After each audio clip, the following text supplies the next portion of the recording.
Dictation start होगी 5 second बाद।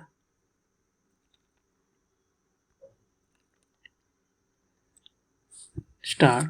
एक साथ चुनाव की संभावना पर विचार करने वाली रामनाथ कोविंद समिति की ओर से राष्ट्रपति को सौंपी गई रिपोर्ट कितनी व्यापक है, इसका पता इससे चलता है कि वह करीब 18,000 पन्नों की है।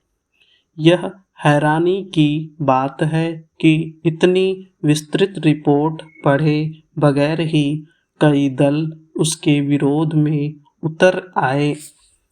यह हर सुधार के खिलाफ आंख मूंद कर खड़े हो जाने की आदत का ही उदाहरण है।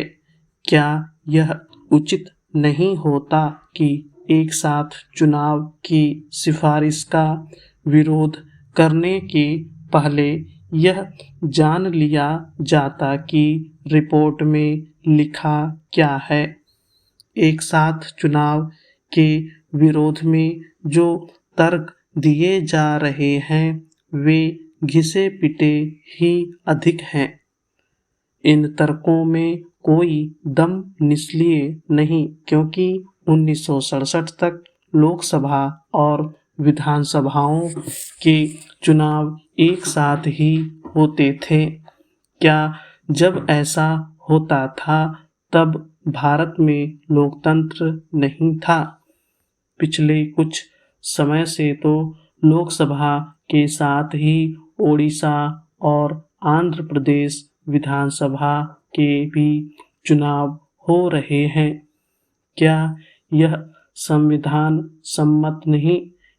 क्या ऐसा कुछ है कि ओडिशा और आंध्र विधानसभा के साथ ही लोकसभा चुनाव होने से केंद्र में सत्तासीन भाजपा को लाभ मिलता है?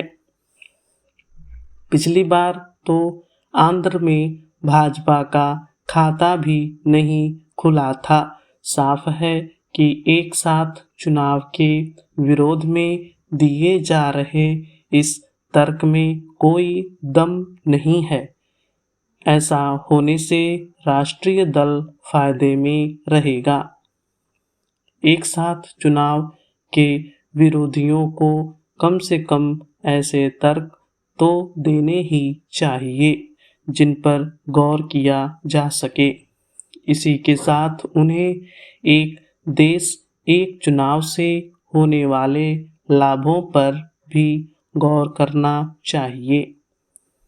ऐसा होने से केवल समय और संसाधन की बचत ही नहीं होगी, बल्कि शासन प्रशासन को विकास और जन कल्याण के लिए काम करने का अधिक समय भी मिलेगा। कोई भी इससे अपरिचित नहीं कि रह रहकर चुनाव होते रहने और आचार संहिता लागू हो जाने से किस तरह तमाम काम रुक जाते हैं।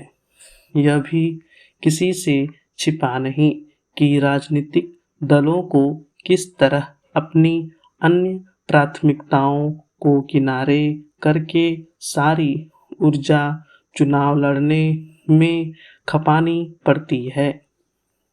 लोकसभा संघ विधानसभा चुनाव कराने और इसके बाद 100 दिन के अंदर स्थानीय निकायों के चुनाव कराने की सिफारिश करने वाली समिति ने इस प्रश्न का भी उत्तर दिया है कि यदि 5 साल का कार्यकाल पूरा करने के पहले कोई सरकार गिर जाती है तो क्या होगा। समिति के अनुसार ऐसी स्थिति में शेष कार्यकाल के लिए नए सिरे से चुनाव कराए जा सकते हैं। आखिर ऐसा करना क्यों नहीं संभव? इसी तरह क्या यह समय की मांग नहीं कि सभी चुनावों के लिए एकल मतदाता सूची हो।